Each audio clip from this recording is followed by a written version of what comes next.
Warning, some material may be inappropriate for small children and easily offended adults with sensitive ears. Listener discretion is advised. Hello again, and welcome to the second episode of Billy Bob the Podcast, brought to you by Hammered Weekend Wear and Precision Auto Wiring. Make sure to check them out on Facebook and Instagram. Give them a like and a follow. This episode is titled The Origin of Billy Bob. I am going to tell you all about how I got the nickname Billy Bob, how it came to be. I'm also going to have an interview with a very good friend of mine, Galen Johnson. We talk about his hometown of Aberdeen, also reminisce about some road trips that we took, share some good laughs, talk about his current builds. I'm sure you'll enjoy it and guarantee you'll probably laugh at least once. If you don't, you really don't have a sense of humor. Before doing so, I would like to thank all the people that took the time out of their day to listen to my first episode and give feedback. I really, truly appreciate it. Thank you very much. Also, I plan on releasing this podcast every 2 weeks, and as of right now, being as busy as I am, I plan on having a guest interview every other episode. So I will put out an episode with a guest, then 2 weeks later, I will have story time, then 2 weeks later, an episode with a guest, and so on, and so on, and so on. I don't think it's that hard to get what I'm telling you. You can also follow me on Instagram at Billy Bob the Podcast. Like me on Facebook. You guessed it, Billy Bob the Podcast. So, how did the nickname Billy Bob come to be? Well, it all revolves around me getting into mini trucks and joining a mini truck club. When I was young, I really wasn't into mini trucks much. The first body shop I worked at, it was called the Auto Spa in Aberdeen, Washington. We did a lot of work on mini trucks, a lot of Chevy Loves, Nissan 720s. We'd shave the door handles. Back then, we'd take the key cylinder and we would modify the lock rod to hook to the door latch. So you would just put your key in and then that would pop the door open. Most of the time, we'd leave it on the driver's door only and completely shave the passenger's door. We'd also take off the bed hooks and move the gas filler to the inside of the bed, usually in the back of the fender well. Shave the side marker lights, take the tailgate latches off, or tailgate handles. And it's funny because I'd walk across the street, there was a hardware store, and I would buy screen door latch handles and put them in the inside corners of the bed, and that's what would hold the tailgate shut. Also put on a few radical tops, convertible top kits, both hard top and the soft top convertibles. Did some custom painting on those trucks, but I really wasn't much into mini trucks at that time. I was more into muscle cars. While I worked at that body shop, I owned a 70 Firebird, and I will tell a story about that car in a later episode. After that, I went to work for Larry Foss at Foss's Hot Rods. I mentioned that in the first episode. And while working there, I would also do custom body work and paint out of my parents' garage. At the time, I had this good friend of mine, Galen Johnson, that was my best friend in high school and right out of school. He had a 78 to 81 Toyota pickup, and we slammed that thing down as low as we could get it. I also did a lot of custom body work on it. I shaved the door handles, the indent that's in the side there, the cab vent, and then had a piece of sheet metal rolled up that covered the side of the bed where the indent was, where the bed hooks were. Shaved the top of the bed sides. I welded up the tailgate, and I had a skin made that would cover the tailgate and a roll pan. Pretty much a Cali combo before Cali combos were a thing. Welded up the 3-piece front bumper, and later on put it in a coat of PPG DP90 epoxy primer, which is a flat black color.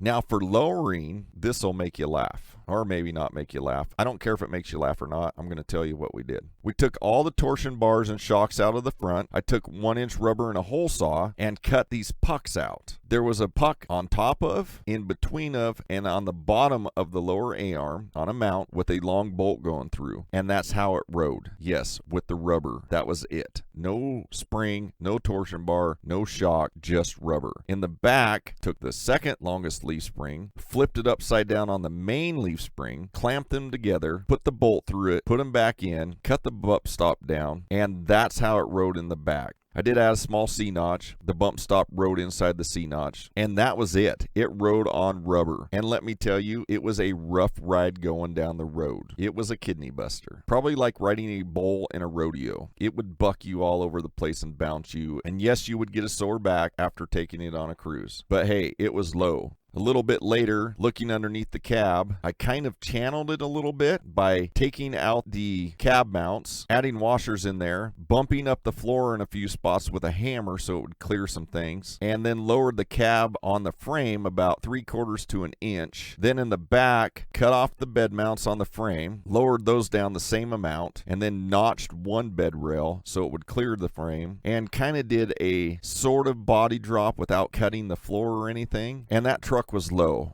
It was so low that when you would go down the highway, all the little turtles that are in the road, well, if you switched lanes and bounced up and down in the truck, those things would shoot out the back. And that's how it rode all the time, that low, static. No adjustable suspension, no air ride, no hydraulics.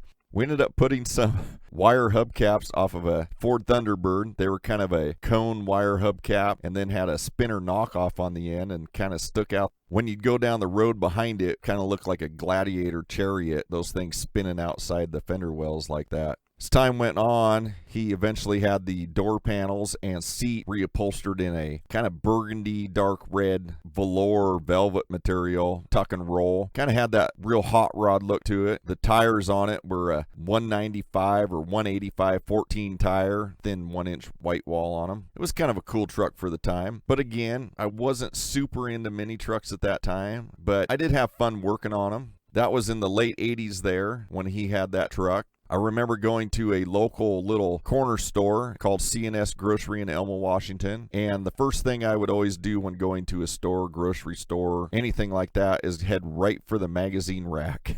I was a magazine junkie, still kind of a magazine junkie, but especially back then I was. And I remember picking up this magazine. It said Mini Truckin' on top. I flipped through the pages and decided to buy that issue. Well, at the time, I didn't realize that that was the very first issue of Mini Truckin'. I didn't know that until about 5 years later when the 5th anniversary came out. I was flipping through the pages of it and saw what the cover of the first issue was and went, oh, I have that issue. Of course, I had a few pictures torn out of it hanging up on the wall, so I went back, took those pages off the wall, and taped them back in the magazine so that the magazine was complete. Since then, I got another better issue of the first issue of Mini Truckin'. I ended up giving that first issue with the taped-in photos as a gift to my good buddy Ron that owns Hammered Weekend Wear. But anyways, I was doing work out of my parents' garage, and about that same time, a neighbor around the corner, he was a little older than me, his name was Pat Miller, and he was president of a club called Mini Toys, and it was a mini truck club. They had a lot of Mazdas and some other trucks, mostly just static drop lowered, fender trim, and all the bolt-on goodies that were popular at the time. And mini trucking was becoming more and more popular and gaining popularity.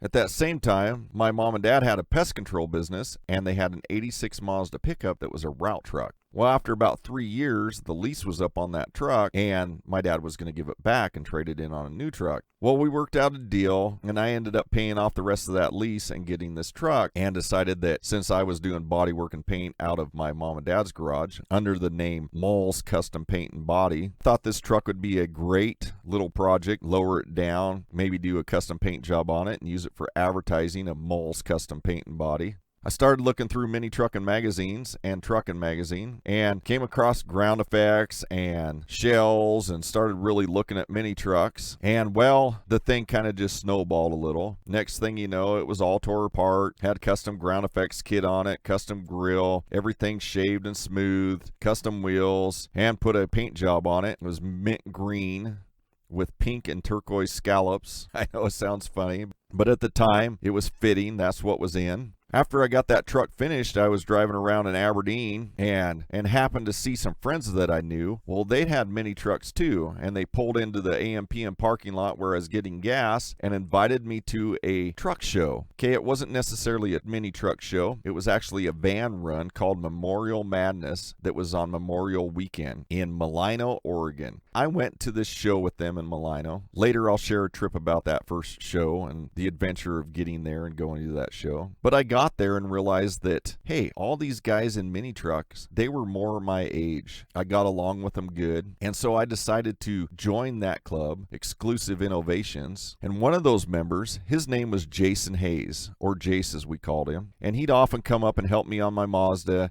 I was always detailing it more, painting undercarriage pieces, engine pieces, and he'd come up and give me a hand. Well, one day he stopped by with this younger kid. I call him a kid because he was a kid at the time, and his name was Galen Johnson. I believe he had a VW Bug at the time. I'm pretty sure. I'm sure he'll probably correct me if that's not true. Later on, Galen ended up joining the club, and as the years went by, we became really good friends. Well, he must be a good friend because he let me use him as a guinea pig for my first interview here on my podcast, so yeah, I would say he's a good friend. That club, Exclusive Innovations, we were a pretty tight group of friends. Back then, we'd often have get-togethers, go to shows together, a lot of times 15 to 20 vehicles and trucks deep.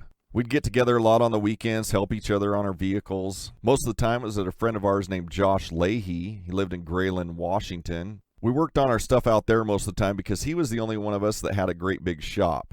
So that helped out a lot, having a big shop instead of a little home garage or no garage at all. We were young. Most of us didn't own houses and that back then. A lot of us still lived with parents. So we would go out there to Josh's house and we'd work on our trucks. By that time, I'd moved into this small house that was next to the railroad tracks in Elma, Washington, a little town. And it was 4 little 12x12 railroad stations put together. It's kind of funny because you could look at the roof and you could see the 4 dips, where the little shacks had been put together. Well, next to the house was a big garage, way bigger than the house, and I would do custom work out of that garage. And people that lived in the city of Aberdeen, which Aberdeen isn't a real city, but compared to the population of Elma it is, well, they'd always joke around when they'd come to visit and call the place Hillbilly Hot Rods or Joe Jack's Hack Shack due to the fact that I lived in a small town and they lived in great big Aberdeen. So it was kind of always a joke. Around that time, we'd have get-togethers, like I said, and one of the big pranks that we would play on each other when we go to visit each other's houses was back then we had this thing, they were called answering machines, much like voicemail on your cell phone now, but these sat on your counter and you recorded a greeting just like you do on voicemail, and then people would leave messages on it when they called.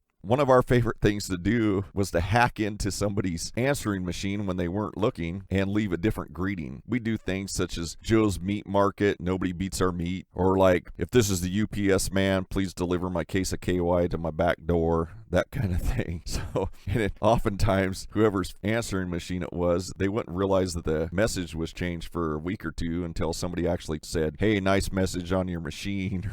After a while, you started checking your message after things because it became so common that it was kind of just one of those things. You would check your machine to make sure nobody messed with it. Pretty much the best person at that was Galen. He was the master of leaving messages. He also did a great Beavis and Butthead impression, and a lot of times it'd just be Beavis and Butthead on your machine. It was pretty funny. Well, he managed to hack mine a couple times when he was there. First one being something along the lines of, you just reach Joe's house, I use tractors. We have John Deere's, we have cases, and it went on. And then there was a part that said something along the lines of, we have ditch witches, we have backhoes, you can even ditch witch a hoe. So if you're looking for a tractor, make sure you come on down. I can't remember that one exactly, but I do remember a couple parts of it and thought it was pretty funny. But the second one, I wish I could remember it all, but it pretty much played a big part in the main reason of how Billy Bob and Billy Bob Customs came to be, because the message on that one went along the lines of, you've reached Billy Bob Customs Outback Hack Shack. We put the dough in Bondo. So if you're tired of rolling deep in your primered heap, leave a message after the beep.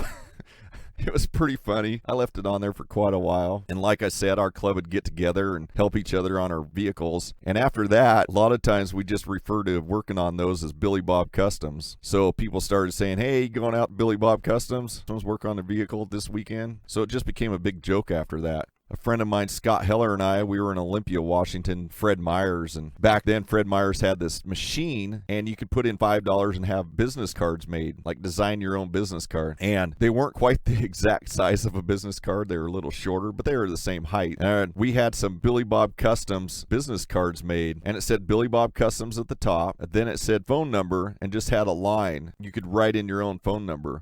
We also put my name on there, and we put Josh Leahy's name on there. So the original Billy Bob Customs business card had both my name and Josh Leahy's name. Like I said, it was kind of more a joke back then. We just had them made up because it was easy to do at a Fred Meyer little vending machine thing that was there.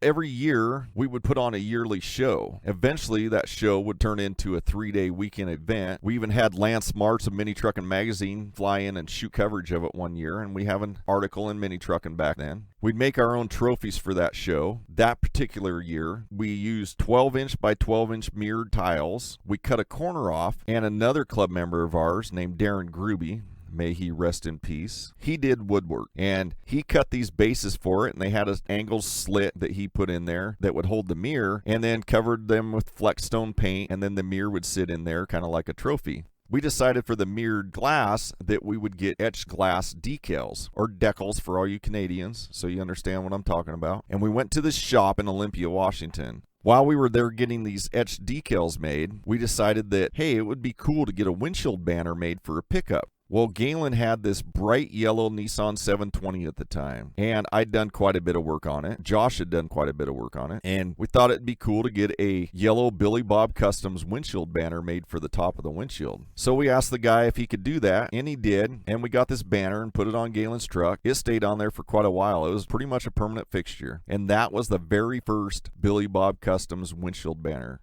Galen would go to shows, and he'd enter hydraulic competitions, and he'd do pretty good, and people would ask him about the work on the truck, and he'd talk about it. Oftentimes, he'd point to me or talk about me. Then people would come over, and they'd say, hey, are you that Billy Bob guy that did the work on that yellow Nissan? And I'd just laugh, and I'd say yes, and we'd start talking from there. Pretty soon, it just became more and more. Shortly after that, I moved to Aberdeen, Washington, and I lived right next door to AM/PM, and that house became pretty much the club hangout. People would come over and visit all the time. It was right there on the main road. They'd park at my house, walk across the street to AM/PM, get the little 2 cheap hamburgers or corn dogs and a icy or slurp or whatever it is AM/PM sells, and they would come back to my house, hang out and visit, eat their AM/PM food. My garbage can was always just plumb full of AM/PM trash. But anyways, back to the story. At that time, my dad also had a softball team. My dad loved softball and coaching softball. Because he had a pest control company, his softball team was named the Eliminators. They were a tournament team. All the best players from around the area were on that team. They would go to tournaments all over the state and around the Northwest and usually win. They were the best of the best, like I said. Well, that didn't leave much room for us kids or people like me that really can't play softball at all to be on his team. So my dad decided that he would have an Eliminators 2, and that was a lower division team that his kids could play on, my brothers and I and some other friends, that we could just go and have fun and play some softball and have a good time. Well, we got some team jerseys or shirts, and for a joke on the back of mine, I put the name Billy Bob up above a number 7 because that was my number. I did that more for a joke. I remember my mom saying, I gave you a perfectly good and nice name like Christopher, and you go by Billy Bob.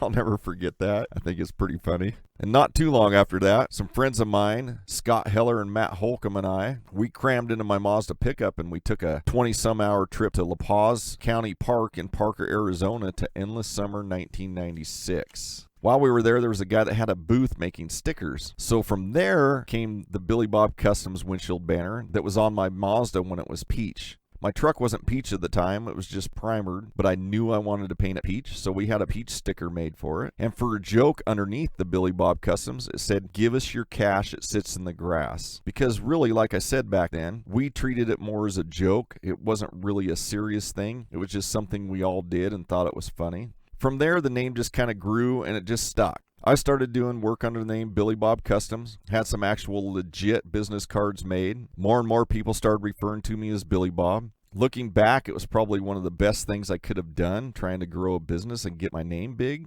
There's a million Chris's out there, but how many Billy Bobs do you know? People just sort of remember that name. After a while, I just used it to my advantage. I started signing everything with either Billy Bob or 2 capital B's, BB, and it just grew from there. And that, my friends, pretty much wraps up how I got the nickname Billy Bob and how Billy Bob Customs came to be.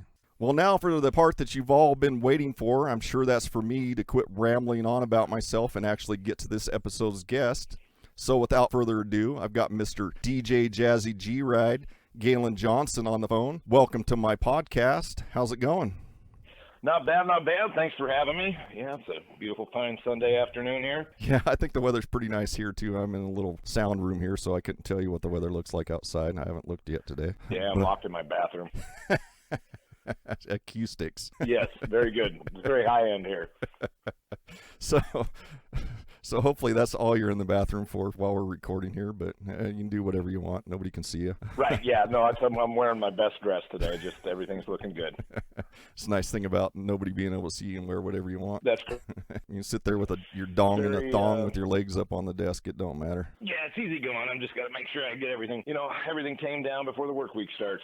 So I was telling the listeners about how we first became friends, and since I know pretty much everything about you, well, maybe not everything, but enough, why don't you fill the listeners in a little bit more about who you are, where you're from, and maybe what first got you started in the custom automotive scene? All right. Well, I'm 46 years old. I'm from Aberdeen, Washington. I first got started back in high school. My first truck was a 1976 Toyota Hilux long bed standard cab pickup. First mod I did to that with the help of my shop teacher would have been 3-inch drop, 3-inch blocks in the back, heated springs, and then soon to follow. Now, get you ready for this. This was custom back then. Wheel covers. Oh, wheel yes. Covers at that. Good old wheel cover hubcaps. Oh, yeah. Yeah, I was rolling on a budget back then. But no, that was my first ride. Got it when I was Christmas of, I think, my 16th birthday. Yeah. That's awesome. It was a good time. Live in the good old town of Aberdeen. I grew up there myself up until about 6 years ago. Some famous stuff come out of Aberdeen besides just me and you. Got the band, like when I was in high school before Nirvana. Everybody knows Nirvana's from Aberdeen, but we had the metal band Metal Church, who, in my opinion, is one of the most underrated metal bands there is out there. But it was pretty cool. When I was right out of high school, the first body shop that I worked at, the owner played guitar, and actually a guy that I went to school with that I worked with there, his name was Bob McFadden, who was actually in the first band with Kurt and Chris before Nirvana. It was like a couple months. They were like a Creedence Clearwater tribute band or something. But anyways, they played music, and old Kurt Vanderhoof from Metal Church, he'd come by all the time and hang out and visit. Yeah, it was pretty cool. They were kind of my hometown hero when I was in school, because I was in school before Nirvana. I went to school with Chris and Kurt from Nirvana until Kurt dropped out. They were a couple grades ahead of me. I think that was kind of cool. There's a lot of cool things. Yeah, you're right. Very much so that came out of here. And I actually have some fond memories of like Metal Church and Nirvana myself, being we're a few years different in age and whatnot. Living at home, I lived actually outside Aberdeen in a little country area. And my cousin used to roadie for him. And I was a drummer, started playing drums when I was in the 4th grade. And always liked drumming and so forth. And my mom had said that my cousin was going to come by with a drummer from the band that he roadied for. And I thought, okay, cool. Well, I had never heard of the band. I mean, back then I was like thinking of Quiet Riot and Twisted Sister and all that stuff. But anyway, I came back from my bicycle ride just to find a piece of paper signed by Kurt Vanderhoof and whatnot, and there was along with a Metal Church poster. And then years later, here, I think it's been 7 or 8 years ago, I actually got to see Metal Church live here in town, which was pretty neat. And then also, growing up with the whole, Aberdeen famous for Nirvana, that's probably the most publicized one and what have you, but being a kid drummer as well, and I was at home during the summer being babysitted. I was probably 12 or 13 years old, and I got taken into town by my babysitter, and I was able to actually watch Nirvana play in a garage way back when. It was pretty wild. Yeah, I remember way back then, like right out of high school, and they actually used to go by the name Skid Row for a short time, and I think they had a couple other names, and then I'm not sure if they changed their name from Skid Row because the actual Skid Row became big, the known Skid Row, or they just did it because, or who knows. I know they went through a few weird names, one of them being Fecal Matter, which... Right. Well, yeah, nothing, you can't go wrong there. That's always a good starter there. Yeah, what a name for a band. That'd make it big. Yeah, and then we've got like, the Lady Washington, the pirate ship that was used in the Pirates of the Caribbean movies and Star Trek movies. I don't know if it still is, but that used to be docked there right when you pulled into Aberdeen all the time. Yep, still there. No, it's quite the sight. I mean, we have so much to offer here in our fine city, so it's about the only attraction there is there. Right, exactly. Yes. Yeah. So much, but yeah, definitely something to see, that's for sure. With Nirvana, they consider it the birthplace of grunge. In the late 1800s and early 1900s, it was actually considered the hellhole of the Pacific because of all the brothels and gambling and saloons that were there in Aberdeen. They'd say it was quite the wild place. It's kind of still kind of a dirty rundown town. I'm sure there's people living there now that'll be like, why do you say that about our town for?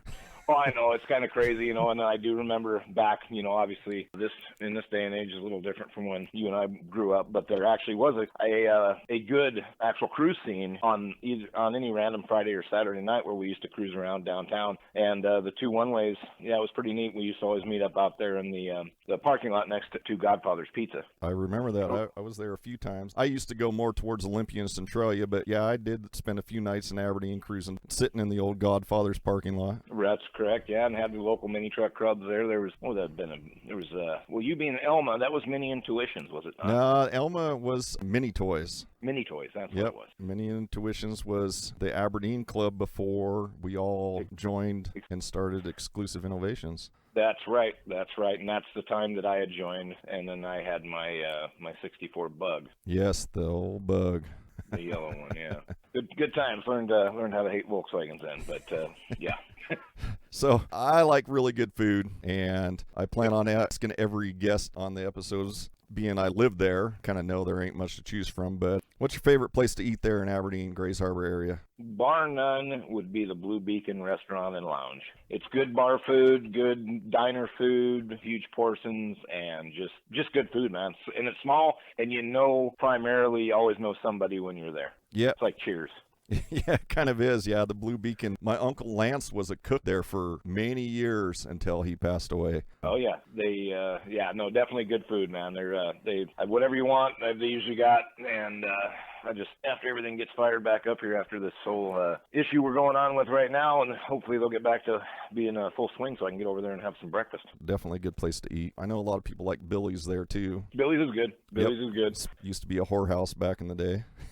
Yeah, actually, I was going to say there's the two on the same block, the one block down from Billy's. There's opposite apartments, and I used to deliver furniture for a company, and we also did carpet installations. However, I just did the tear outs, and I worked in two of the old brothels, and got a chance to see what they were actually like. Yeah, definitely interesting to know that you live in a town that was highly looked and sought after for its fine class of amazing talent. Yes, that's if you read history book, you often hear that or read it, I guess, that it was well known for all that kind of stuff. Like they said, the hellhole of the Pacific. Yep. Yeah. There's a lot of good books on it, that's for sure. Yeah, there is. So if somebody visits there, Aberdeen, Grays Harbor area, is there anything that they should definitely do or see while they're there? Wow. I would say that you got to take a trip under the bridge. Go check that out. No, I'm just kidding. No, there's the Kurt Cobain Memorial Park's pretty neat little history there. A lot of good sights and good scenery around if you know where to find it and whatnot. But I always recommend Home Depot on an early Sunday morning. There you go, Walmart people watching. Yeah, there you go. Yeah, that's even better. Oh, yeah, especially there in Aberdeen. Well, enough about Aberdeen. People want to know more. They can Google Aberdeen. You'll find out whatever you want to know. That's right. So we'll get on with something else. You ready for 20 questions here? Let's go. All right. I know that we talked about your first vehicle, but you've had many other vehicles since then. A lot of little cool customs. I remember the Toyota Celica, white with the purple grimace spooge looking slime all over it. Oh yeah. You were the owner of that for a short time too, weren't you? No, I never owned that. I never owned the Celica. Oh, that's right. No, I ended up trading you. Oh no, I ended up trading you the Chevy Love, the 70 for the Capri. I actually forgot about the Chevy Love, tilt bed Chevy Love. And then I traded the Capri for the old Celica. Yeah, that thing was a real. She was a beaut, Clark. Oh, yes. I just remember white with all the purple slime stuff all over it. And referred to it as Grimace Spooge. And for those that don't know what Grimace is, that was a McDonald's character from when we were younger. Right. Yeah. Because some people are probably like, who's Grimace?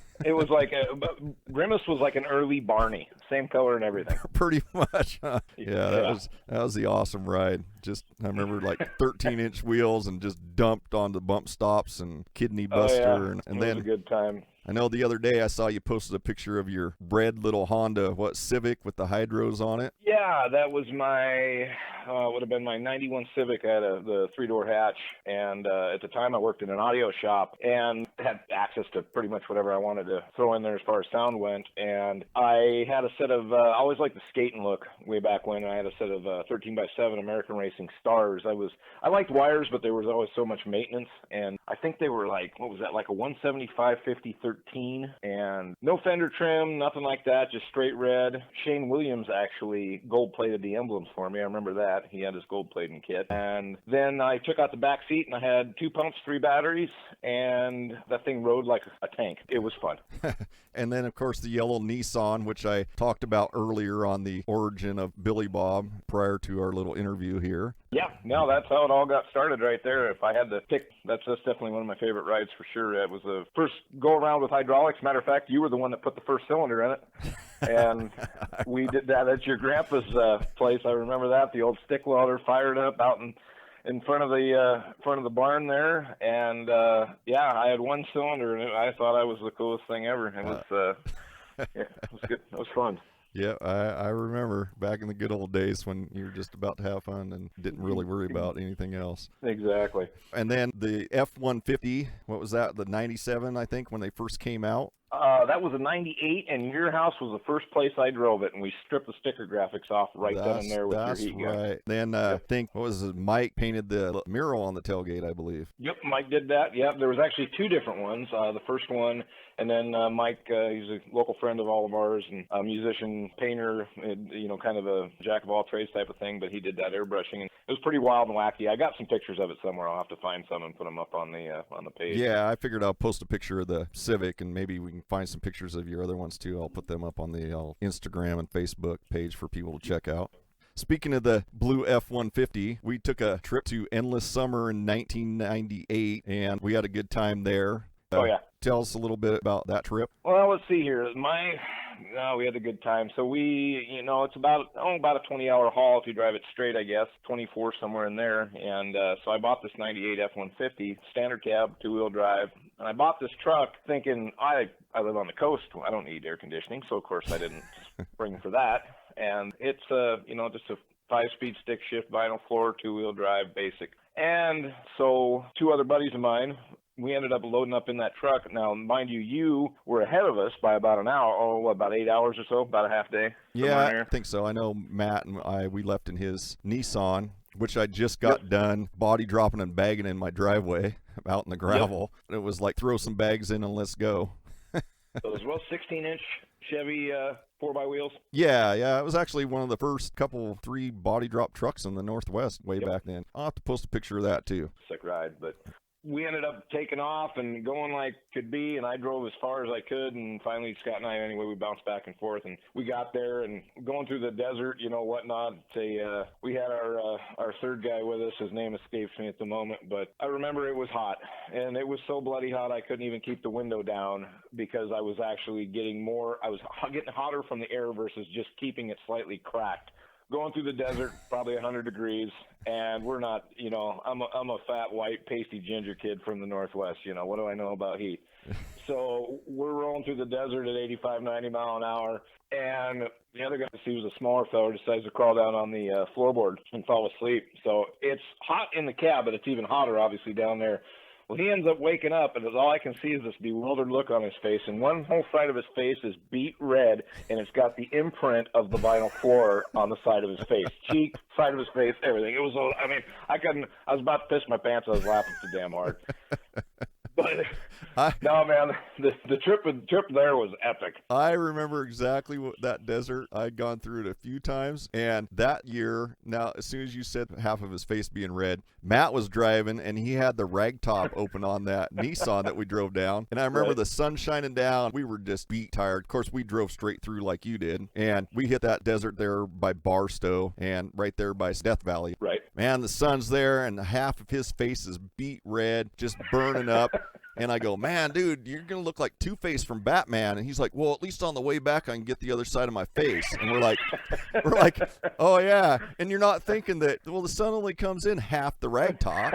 Right. But he's thinking, well, if we're going the opposite direction, it'll get the other half. That's how tired and beat we were. That was a good time. Just funny. Yeah, it was too. I remember, mind you, for all the listeners and stuff, this was pre-texting, we had cell phones, the big old flip phones, but, service wasn't great everywhere. And so there were, you didn't have no GPS or nothing. And so I remember we'd call and see where you guys were, and where you at? And, where you guys at? And I remember it was either you or whoever I talked to, you or Matt or whatnot, we'd tell you where we were, were, and you'd be, oh yeah, no, we're just in front of you like an hour. So I remember just stepping on it, thinking, okay, we're gonna catch him. And next thing I know, we call you, and we're still like 6 to 8 hours away or something, and you're like, oh yeah, we're here. And I'm going, where did? Anyway, finally later on, yeah. And then when we went there, that was, I think, the first year they started. You used to be able to put independent on your back window instead of a club logo, and then they changed the rule, and we had to have a club logo. So Matt and I, before you guys got there, we drove down to some little store, and I bought craft paper and Scotch tape and scissors, and I cut out a bunch of logos that said Asphalt Junkies.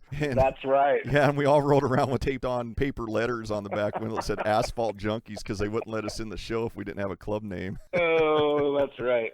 Yeah, and that was down, that was Parker, Arizona, right? Yes, good old La Paz County Park, all right there on the river. That's right. Yeah, when we were off in that nice little, like, kind of little far end of the park, you know, the cul-de-sac or what have you. And yeah, that was the end of the cruise strip that everybody cruised on. It had that circle down at the very end, and man, that was a prime camp location. Everybody that cruised had to go right on by you.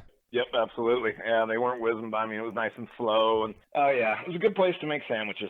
That it was. Speaking of making sandwiches, let's talk about middle of the day, you making cheese sandwiches sitting on an ice chest with your shorts and underwear around your ankles. Yeah, well, yeah, elaborate on that a little bit. So, yeah, here it is midday, and, you know, I'm hungry, and, of course, we're ballers on a budget down there, you know, so we're highballing it with cheese sandwiches and a lot of them. Well, granted, it was hot there. I mean, it was definitely hot. Something us from the Northwest weren't used to ever being in, like 116 degrees or something during the day. Right. But do you remember us laughing, you making cheese sandwiches, shorts and underwear around your ankles, sitting there on the ice chest? I don't know if you're trying to cool your nutsack or what you were doing, but it must have been. I mean, it was a sticky situation, so I was trying to, you know, just take my body core temp down a degree or two. But no, I just decided for whatever reason to let it all hang out, and here I am making my sandwich in front of God and everybody. Yeah, you know? And then to make it better, here comes this truck. Everybody driving by, and they got their signs, show us your tits, whatever. And right. Here comes this truck. Everybody's standing up in the back of it, and here's this guy completely naked and holding a sign that says, show us your dick. Right. And then what do you do? Hey, stand up.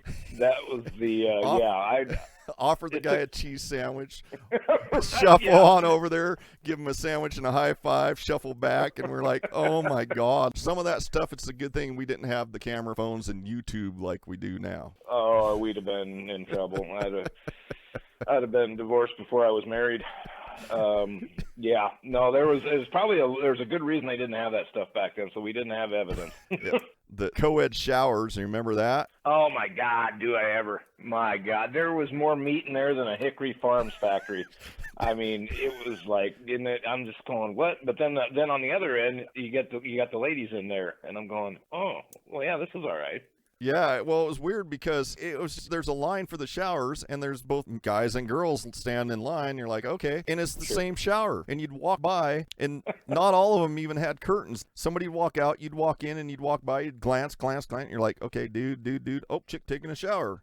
Oh, dude, oh, chick taking a shower. And you're, whoa, what the hell? Like, this is weird. Definitely something that we weren't used to, being where we were from. No, coming from small town USA and seeing stuff like that, I'm like, yeah, it was some good mental images, some not so good. Oh, yeah, and then the one passenger that was with you that got his face burnt and riding on the floorboards, whose name we won't mention, will kind of save the innocent here due to, you know, his lifestyle nowadays and marriage. And that may or may not have been his 21st birthday. Yeah, we'll lean on the probably side of that. And he had a good time and decided to enter the men's wet boxer contest. Right.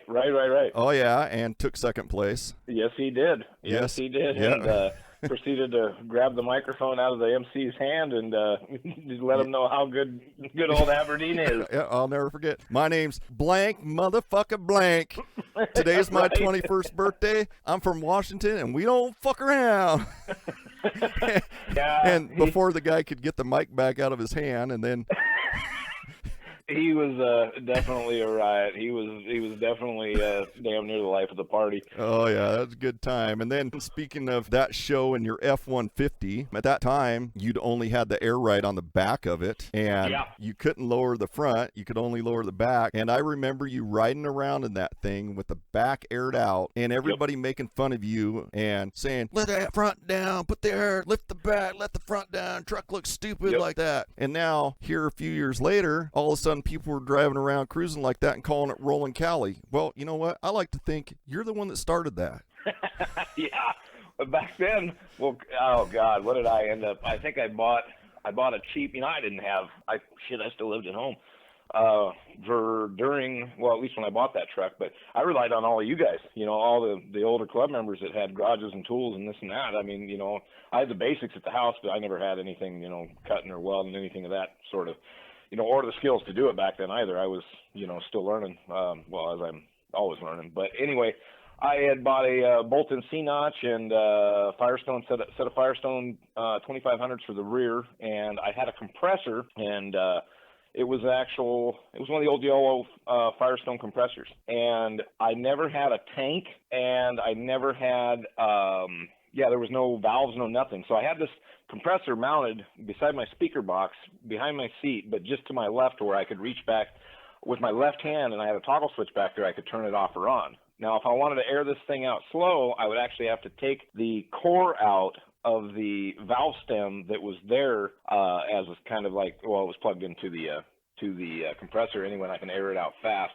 But I had the C-notch in there, and I had a set of drop spindles and springs in the front. But back then, 17s, I could have fit 20s under that, but they were so expensive, and they were, like I say, baller on a budget. I had 17s on there, and I wanted to bag the front so bad, and I never, ever, ever did before I sold the truck. Yeah, I was trying to remember that the other day, whether you'd actually bag the front or not. I didn't remember. But anyways, I like to give you credit for creating that rolling Cali look that everybody likes to cruise. I won't give you credit, or if I were you, I wouldn't take credit for the old Carolina squat look on the 4x4 trucks doing that. But right, yeah, that's a good thing. I thought that came from Aberdeen, didn't it?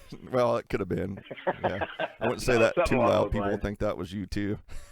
But, right, yeah, exactly. That's no, it was a good time. That was definitely one of my favorite rides. And then of course life happened, and had to have more room for a kid.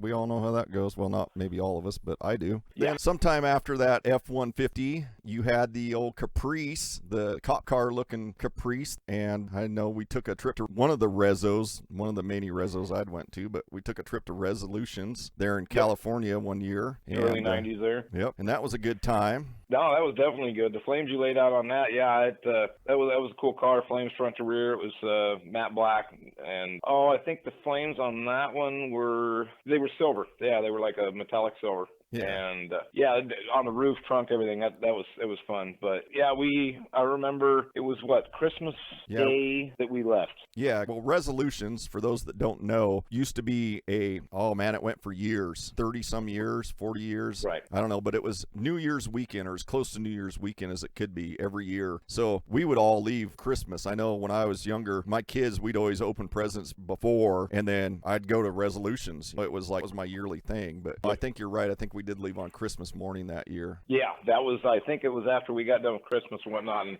it was kind of, there was 4 people. I had 4 people in there. There was myself, there was Kevin Heller, there was Ben Neal, and there was, you're going to remember his name before me, but I can't. Rich Fry. That's right. Correct, Rich. Yeah, anyway, we all took off, and of course, battling those, the seasons, you're going to have probably some crappy weather throughout the passes and whatnot, which we had to climb through, but going there wasn't bad at all. It was not bad, and that car was notched in the rear, not bodied or anything, but bagged all the way around, and everything was on CO2, so we had to pack extra CO2 with us. And I believe you guys had left before us again on that one, and we were going down in fall, where we weren't too far behind, but Yeah, we left, and it was a good trip. Drove straight through, man. That was my only time to Reslos as well, along with the Endless. I've only been to each show one time. That was fun. Well, I do remember on the way there, because you caught up with us before Bakersfield, and That's right. yes, we did leave before you, but you caught up, or we waited, or somehow we met up. But I remember right about Bakersfield, one of us needed gas really bad, and why we didn't stop in Bakersfield, I have no idea. But we decided that we were going to wait until just outside of Bakersfield on the other side of it, and then we took that exit, went down a little ways, and there was that little store gas station where we probably should never have went.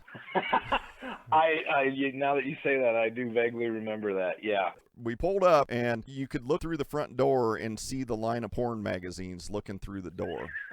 That's right. And we got gas, and we all sat there and took turns going inside and using the bathroom, and you had to walk through the store, and it was like built on the front of the house, and there was rows and rows of shoes on these shelves, like Right. we're in the back room, and you just like, okay, these guys kill people and take their shoes for souvenirs, or what are all these shoes doing here? And we were out there and getting gas, and we'd got gas, and you guys were still filling up, and there was a guy while we were pumping, had borrowed a Lincoln Navigator with 22s or 4s or whatever. They were big for the time, I know that. Sure. Had his Civic on the back of the trailer there. There's a guy out there on a cell phone. He's got a drink in one hand and a cell phone in the other. And he's like, hey, yeah, you got to come down here. Yeah, no, I'm not kidding. No, they're huge. No, they're huge. Come on. And then he looks right at Scott, and he's like, what size wheels on this thing? Scott's like, 22s. I think they were 20s. He's like, and Right. the guy's like, yeah, no, they're 22s. I'm telling you, man, get the boys to come on down. And these guys are going to steal our wheels. We need to leave.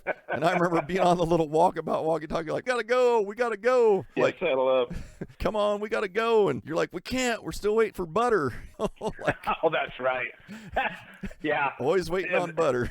That place was like, I remember that store was like something out of a Rob Zombie movie. The guy pulling up in a station wagon, walking in, buying a 40, coming out, chugging the thing down, throwing it in the parking lot, and driving off. Yeah. Yeah. It was like Al Bundy meets Rob Zombie. Yes. And it was nighttime when we were there. I guess I should say that. Yeah. It wasn't probably wasn't the best place to stop, but you know, I mean, we I don't know, we got in there and got out anyway. And then after that, we ended up, it was we had a couple 2-3 hours before we ended up getting to the desert, to where the show was. Yeah, there, right. Good old Rockahula Water Park. The Rockahula Water Park, that's right. That was a good time. That was just outside of Mojave too, was it? Yeah, I believe so. Barstow kind of area, yeah. Right. Yeah, Barstow. I actually had to go down there and work a few years ago, and it's sad. I drove by there, the old Rockahula, and it's all chain link around it. Everything's torn down and gutted, and there's graffiti everywhere. And I was like, man, I was thinking back about the resolutions there, and just brought back some good memories. Yeah. I remember going there, and I'm thinking, it's going to be the desert, right? So even though it's wintertime, it's going to be the desert. So I planned accordingly, so I thought. And I think I brought one pair of pants, and the rest were shorts. And I think I brought one sleeping bag, no other blankets, and my tent and whatever. And I remember that first night, I was shivering like a wet dog trying to shit a peach seed, because it was so frickin' cold, and I couldn't frickin' bear it. And I'm like, it's down in the 30s, and I'm like, we're in the desert, And dude, that was every one of us. And then when the sun had come up, you just strip everything off. Yeah, it was hotter than hell. Yeah, crazy. I do remember that. Yeah, and then that I think we the learning curve. Everybody went into town and got blankets and sleeping bags. I know that. Yep. Then going into town, old Scott Civic had the 18s and 20s all laid out on the rockers and that, right. And all black and shaved, but he didn't have the rear tubs in at the time, and we followed him into town. Oh, that's right. And and him and his brother Kevin Butter, they were riding in there, and all of a sudden you see him stop, hit the brakes on the road, and Kevin grabbed the back of his head because he got hit in the back of the head with a rock. Oh, I love it. I remember that. And we were joking, like, how are you going to tell your insurance company you got a rock chip on the inside of the windshield? Yeah. Oh, that is right. That car was fun too, and I liked it. I mean, it was pretty slick. I mean, all black and whatnot before you guys ended up painting and whatnot. But yeah, that was some interesting times, man. Stuff that you don't even think about back then. It's like, whatever it takes to get it to the show. Yep, good trip. On the way back, we decided to all go to Magic Mountain in California. Oh, there's a story for you. Yep. Yeah. I'd never been, and we were all looking forward to it. Let's go to Magic Mountain and have a good time. And everything else. And, once again, pre-GPS, so you got to do everything you can. And on our walkie-talkies, again, we stopped at a rest stop because we had to go over a pass. Stop at a rest stop right before the pass or halfway up the pass. And everybody takes a pee break. And Scott and I figured, we're towing a car. You guys aren't. We're going to get a little head start up this pass because we're going to get slowed down anyway, lugging up the hill. So we take off. And then we're waiting for you guys to catch up. We keep getting on a little walkabout walkie-talkie. And we're like, Galen, hey, anybody hear us? Anybody hear us? And we're rolling down the other side of the pass. And all of a sudden we can see the roller coasters. And we're like, whoa. And then all of a sudden here you are. We can hear you. And we're like, whoa, you see those roller coasters? And here you are. You goddamn mother effers. God, I'm ready to turn around, go back home. You leave me at the gas. I don't know where I'm going. God dang. Oh, I freaked out, man. I was so like, I forget who the hell I was waiting on, but I'm like, let's go. It was Butter again. Such a little guy, man. He has to pee a lot. But man, I remember being so freaked out because it's like I didn't know where the hell I was going, and everybody's like, "Oh, we'll be fine." They're all laughing at my ass, in the car, and I'm like, "Fuck you guys," and I'm like, and I'm like, how can they be so far ahead? They're towing a car for Pete's sake, going uphill. Oh, I just remember Scott, us, and we had Scott's wife Lacey, and then my ex in the vehicle, and I remember us all just going quiet and got this look on our face. Okay, do we say something back or? Yeah, I lost my shit. Because you were just like, for damn sure. Fuck the goddamn roller coasters. Of course, we get to Magic Mountain and not ever being there, and it was whatnot, and it was like, all right, I'm better now. Yeah, you settled down, and then, of course, being scared of heights, which people probably don't know. Slightly, yes. Yes, scared of heights, and so you want to go on the smaller roller coaster. So we're walking, trying to find a smaller roller coaster. Right. We walk uphill, go up the hill, and you're like, how about this one? You're like, yeah, okay, and you're still, you're sitting there, you're shaking pretty good. You're still not wanting to go on a roller coaster, but you're making yourself, and we get on there, and there's a little hill that we had to go up first, and then I remember getting to the top of that thing and cresting over, and all of a sudden it was like a huge drop. Yeah. And you about tearing the headrest off the seat in front of you. Oh, man. I still remember when we come up over that and I seen that, and I'm just like, oh, my God. You're yelling at the top of your lungs, why me? Oh, God, I'm going to die. I'm like, I'm a dead man, and I can't remember. Some of them, I think your feet were dangling down and whatnot, and I'm just just shutting my eyes. I'm like, just let it be over, please. We still had a stinking 18-hour drive home or whatever. And then we went on, I think, didn't you maybe go on one other ride, like the wooden roller coaster or something? I did on that one. There's a bunch I did not go on. Yes, I know the Superman. I actually have a picture somewhere around here that has all of us together at that, posing for a picture that they took of us there at the Superman ride, the one that goes straight up in the air and drops you back down. Oh, yeah, I remember I watched you guys while I was on the ground on that. Yeah, I know you didn't go on that one, but... That was that was insane. We found out for like $7 more you could get a pass for the next day, and I know guys in your vehicle, you guys had to head home, but we decided to stay, and on the way back you did hit snow on the way back. Why don't you talk a little bit about that? Yeah, so see, I totally forgot that's right. You guys did stay that to go back and go the extra day, and so we decided to head back, and I'd been doing the bulk of the driving, my car type of thing. So let's see, there was the first pass we came to, and I'm like, man, we're climbing, and, it's saying snow advisory and all this and that. And, mind you, we're in a lowered car, we're in a bagged ride and, low pro, I said 20s on there with some, I don't know, I think some 35, 40 series tires, something like that. Either way, not an exact snow machine. And so it's daylight and we're cruising, and pretty soon it's more snow, compact snow and ice, so on and so forth. I decide, you know what, I'm tired, I'm going to pull over and I'm going to let Ben drive. So Ben takes over the driver's seat and gets in there. Of course, I just finished painting this car, probably been working on it about a year, like any of us don't want to wreck your car. But, we got to get home. And so we ended up switching seats, and he took off. So all of a sudden we're getting top of the pass. We start coming down the other side, and we got a barrier to our left. We're in the passing lane, and we got a 18-wheeler to our right, and that car starts going sideways. And so it starts going sideways to where I'm headed towards the 18-wheeler. I start freaking out. I'm grabbing the wheel, telling him to counter steer. Now this is the picture that's still painted in my head to this day. He's got a Rockstar in his left hand. He's got one hand on the wheel, drinking this Rockstar, steering this thing like it's a drift car, like something out of the Fast and Furious. So I got he's over here doing his thing, and he doesn't have a care in the world. No worry, no nothing. And before I knew it, the car was back in line. We were good. He drove for a little while longer, and then I got back in. Yep. So.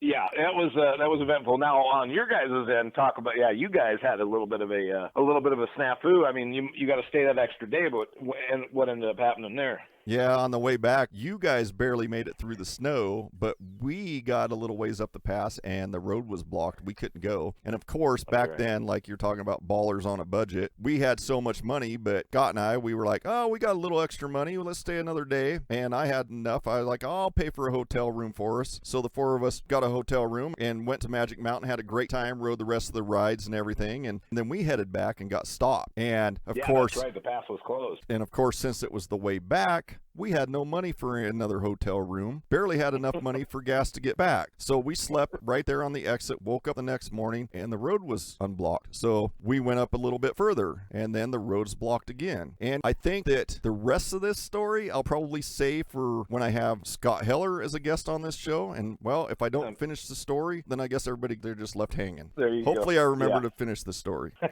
Yeah, that was definitely a good time. But I mean, it was like you say. I mean, we got lucky on the one way. Everything we blazed right through, and but on the trip back, me losing my mind, thinking that I'm lost, and and then the whole sideways experience on the top of the pass, and it was a good time though. Definitely memorable. That's for dang sure. We definitely had some great trips. I mean, we could go on for probably 50 episodes on trips just you and I have taken together, but yes. So one of the trips that we've gone to many a times, which I failed to mention here, that you are a DJ and you have DJ'd many of the Northwest shows. One of those shows was the famous Drop Zone in Salem, Oregon. And for those that don't know what Drop Zone is, it was a 3-day truck run, and legend in its own time, got Mini Truckin' Magazine Show of the Year the last year that it was held. You were a DJ there, but one year you weren't a DJ. Correct. And you brought your rat rod that you built. And I remember way back when, and I talked about this house a little bit prior to our interview, the AM PM house that I lived at. Oh, yeah. And I'd had my right ear pierced. I no longer wear them, but I had my right ear pierced when I was 18. And then when I was in my mid-20s and lived at that house, my mom I had her pierce my other ear. And I remember you commenting and saying, wow, that's cool, I like it, but I don't think I could ever get a piercing or any tattoos or anything, which is kind of funny, seeing as how you have plenty of piercings and you're fully much covered in tattoos. Yeah, I kind of went the other way with that. Never really figured out exactly how that happened, but it was actually my first tattoo would have been, not to get off subject here, but I always, my timeline in my life of how I've done things is by vehicles. And so it was when I had my 91 Civic, with the hydros on it. That would have been the, matter of fact, a picture recently just popped up, I think it was like last week, 2 weeks ago, whereas a picture popped up with me and I had no tattoos, and I was at the Vanity Island show in that car. And I just look back at that and I think, man, that's crazy. Yeah. And then, here it is now, 20-some plus years later, and look at me go, Mom. Speaking of that year, you didn't DJ at Drop Zone and had your rat rod. And speaking of tattoos, there's one tattoo you have that I was present for, and that was at Drop Zone that year. And we were cruising around in your rat rod, and we happened to drive inside the pavilion where they park the show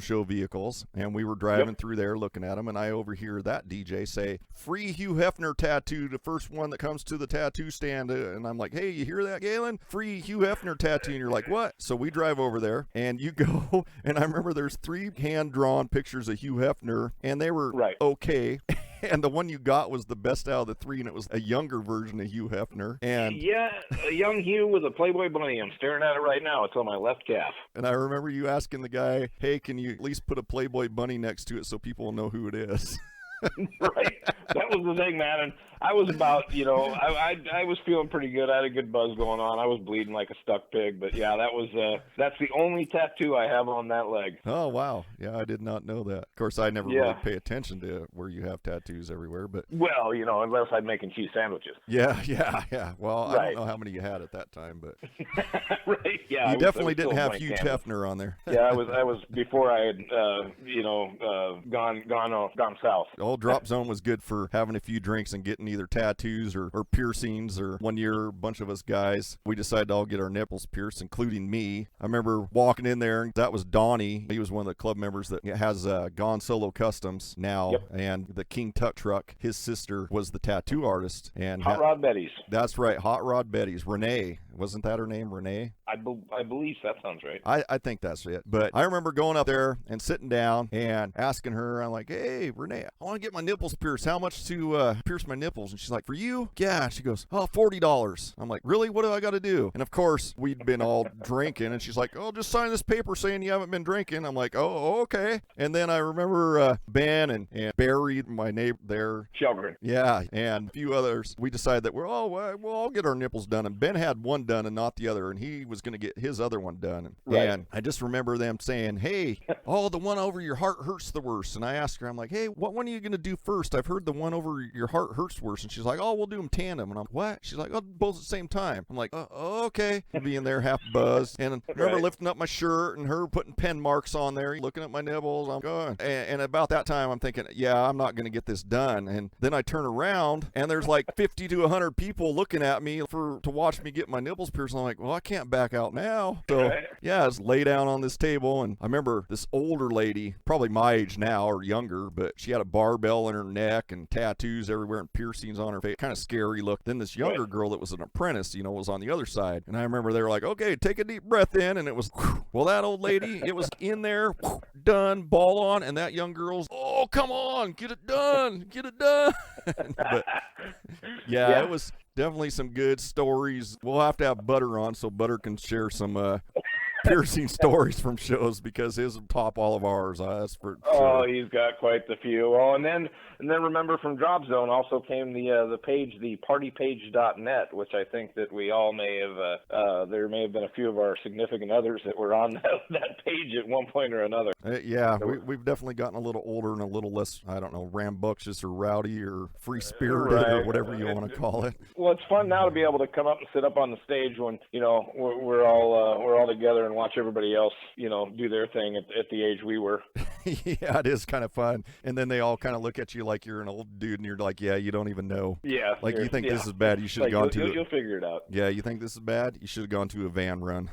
Right? Oh, yeah. The van runs were definitely, probably as far as memories go, man, I've got equally as many to share there, I think. And it was the first, I can't remember, I think it was just Gary Hines and myself that went to the first one, or were you guys there too? Down in Malino. All right, you're kind of cutting out a little bit. Oh, I was going to say down in Malino, Oregon, there at Fantasy Island. Yeah, Jerry Hines and myself. And I know it's kind of hazy back then. He had his S10 that had the swords airbrushed on the side, and then I had that 74, that Chevy Love. And I had a hydraulic tilt bed on that Josh Leahy had done for me. That's right. And speaking of that show, I think that's the first time that I'd ever seen you drunk, because I know you really didn't drink back then. And not a whole lot. John Pino had John's Slammer Bar, where if you did 10 shots in a row, you got the magnet that said, I've been slammed at John's Slammer Bar. And you had to have one of those magnets. So you went and did the 10 shots. Oh, that's right. Yes, and came over, and we're telling everybody, and then stood against the wall and slowly melted down the wall. I remember that. Yeah. Yes. Yeah. I still have that. I still have a plaque from there sitting in the garage. I've got like 2 or 3 of them in my toolbox. The van runs, by far, those are probably, I've got memories and favorite shows and stuff, but I would have to say overall, the van runs were my favorite. They were so cool. Yeah. Oh, and to think about, that's kind of how it all started, At the time, we thought all those guys in their 40s and 50s were these old whatever, and here we are in our 40s and 50s, and we're like, hell yeah, man. Now you understand it, but when we were young, we always looked at them and like, man, these guys are wild. These guys are crazy. Oh, crazy. Yeah, just absolutely, yeah. Never understood, I'm thinking, man, these guys are out here partying like this, and they're this old, and they're like rock stars and whatnot. And then now, there's a few of them that are still out there. Yes. That we see that are still, still partying, still doing the same thing, and they're up in their 60s now. Yes, and I know Mike that... Yep, Bubba.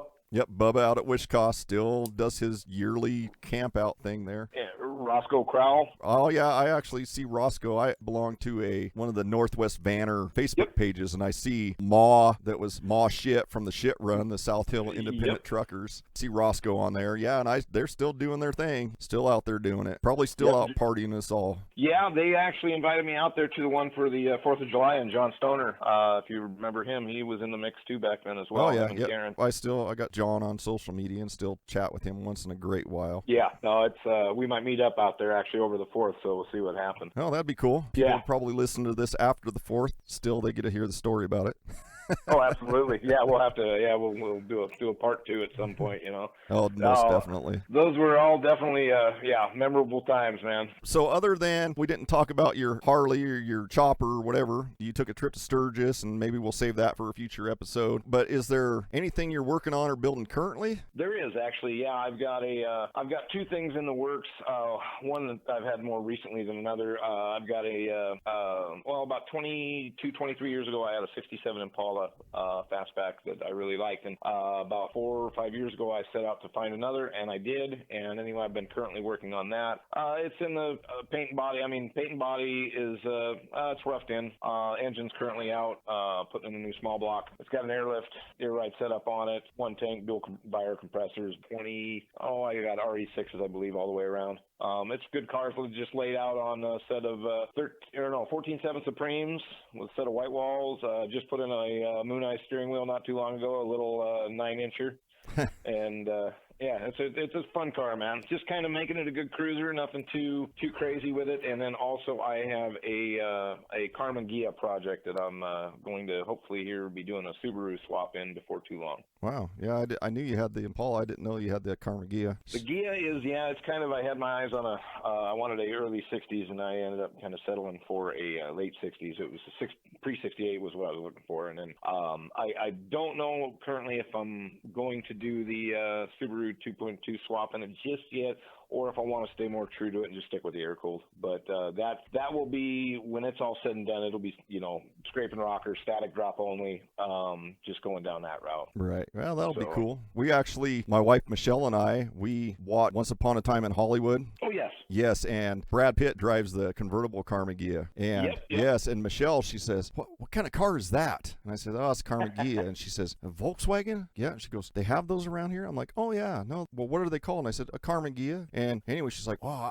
I'd like to have one of those. And I'm thinking she probably seen them before, but just never seen a convertible one. Right. Well, the convertibles look so much different, too. I mean, the lines on them are still the same, as far as like the body lines to like you or me. But when you see one, a hardtop versus but the convertibles, man, neat cars. I've been doing a lot of research on Pinterest and whatever, but that's going to kind of be, I just got to remember that I got to get the Impala rolling before I even tackle the Ghia. Need to get that thing done and get out there. And, well, once everything opens back up, get out there and start enjoying stuff again. Yeah, that's the whole goal right now. I got pretty much every part and piece I need. I'm just doing the rebuild and get it in and go from there. Just nothing too fancy. It'll just be nice to have a good solid power plant in it and go out and enjoy. Maybe actually be able to, with all the shows that I do tunes for, it would be nice to be able to attend some with the car to where I don't have to play music and I can just go and just kind of enjoy and hang. Yeah, not have to work the show as a DJ.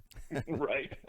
Always a good time. Oh yeah, you still DJ shows. You still like Northwest, the Awakening, relaxing in the Northwest show. You're DJ there, even though they don't gonna have it this year. But so you're still up and at it, still doing the DJ. Yeah. Yep. Still trying to stay active with that, at least in the show scene and stuff. At least a couple, 2 or 3 events a year, just to stay out there and stay current on what's going on. So we've talked about some of your vehicles and all that. So do you want to give out your social media and so people can check out photos and pictures and kind of see what you're up to? Yeah, absolutely. Yeah, as far as you can catch me on Instagram.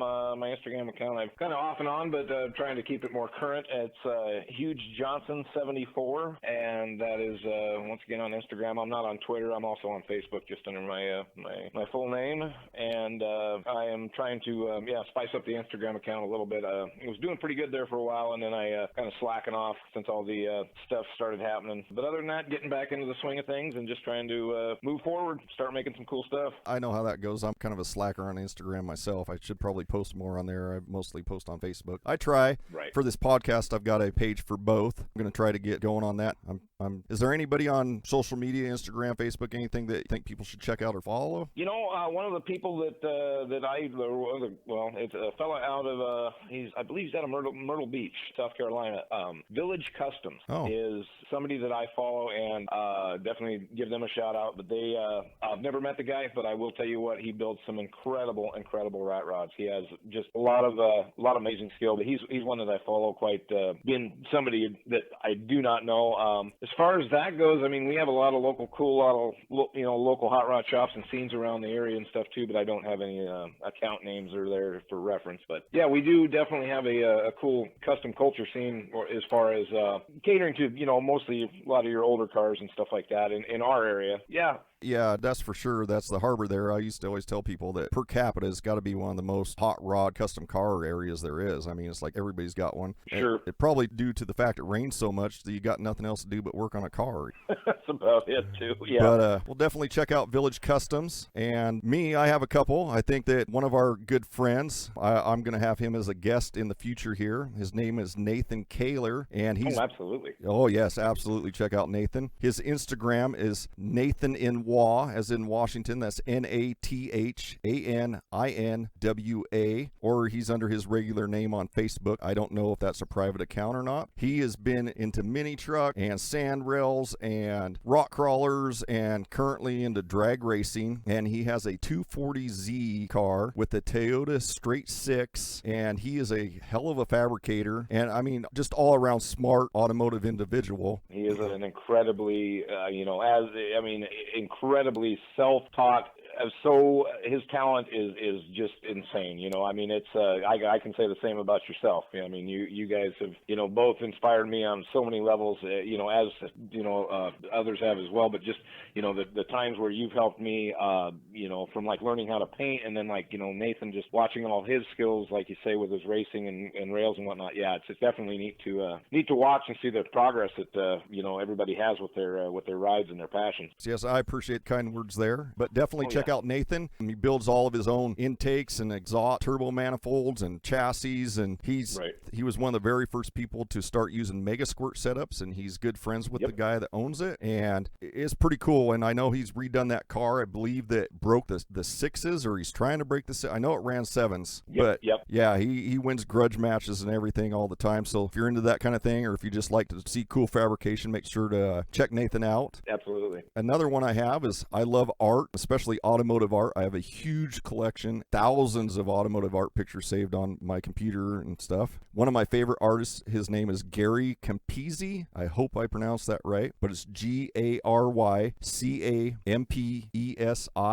has a website, which is www.garycampisi.com, and you can also look him up on Facebook. Both Nathan and Gary have some stuff on Instagram, but like me and Galen, we post more on Facebook. Definitely check them out. I will definitely have to check him out. I haven't seen his stuff before. Oh man, he futuristic and rat rods and old stuff, and I don't know. He's just, it seems like every artist I can pick out few paintings that are my favorite or pieces, but with him it's almost like everything's my favorite. So it's hard to like pick just one. But I do have a couple of his pieces hanging in my garage. Absolutely love. One of my favorites is it's rat rod and a guy standing with a kid, and they're in the future like 21 something, and there's actually on his Facebook there's a story that goes with it, and it talks about how his great-great-grandfather built this car, and then used to, after the gas crisis or the gas went away, he had to brew his own fuel from like moonshine or something to drive it. And now it's in a futuristic museum, and they're looking at it. I absolutely love that piece. Yeah, definitely check out Nathan. Check out Gary Campisi.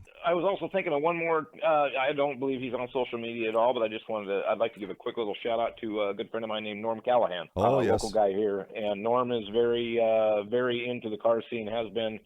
He's I believe he's third generation. And he's got a lot of, he builds cars as well as has a automotive shop. And he's also finding things like, if you're ever in the need for something, whether it could be Volkswagen, it could be Chev, Ford, anything off the wall, panel vans, et cetera, he is a great resource for that.